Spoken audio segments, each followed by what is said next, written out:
بسم اللہ الرحمن الرحیم۔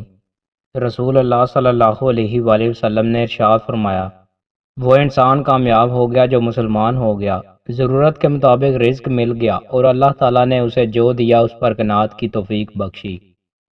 رسول اللہ صلی اللہ علیہ وآلہ وسلم نے ارشاد فرمایا، قیامت کے دن مومن کے میزان میں اخلاق حسنہ سے باری کوئی چیز نہیں ہوگی اور اللہ تعالیٰ بے حیا بد زبان سے نفرت کرتا ہے۔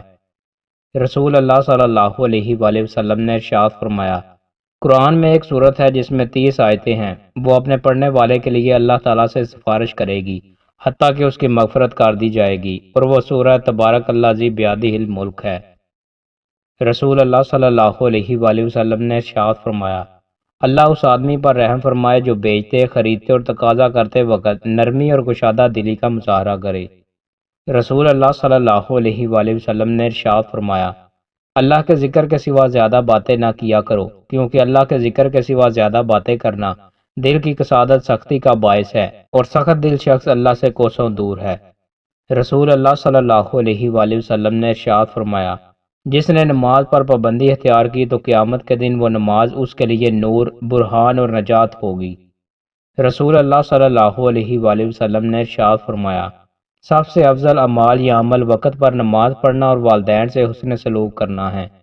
رسول اللہ صلی اللہ علیہ وآلہ وسلم نے ارشاد فرمایا، نیکی کے کسی بھی کام کو معمولی مت سمجھو، خواہ تم اپنے بھائی کو خندہ پیشانی سے ملو۔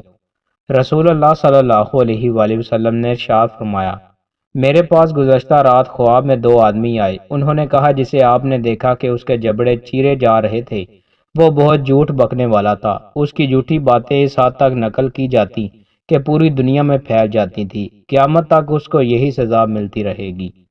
سب سے بڑی زیادتی، رسول اللہ صلی اللہ علیہ وآلہ وسلم نے ارشاد فرمایا، سب سے بڑی زیادتی کسی مسلمان کو بے عزت کرنا ہے۔ دوستوں، مزید اچھی ویڈیوز کے لیے ہمارے چینل کو سبسکرائب لازمی کریں۔ بہت شکریہ۔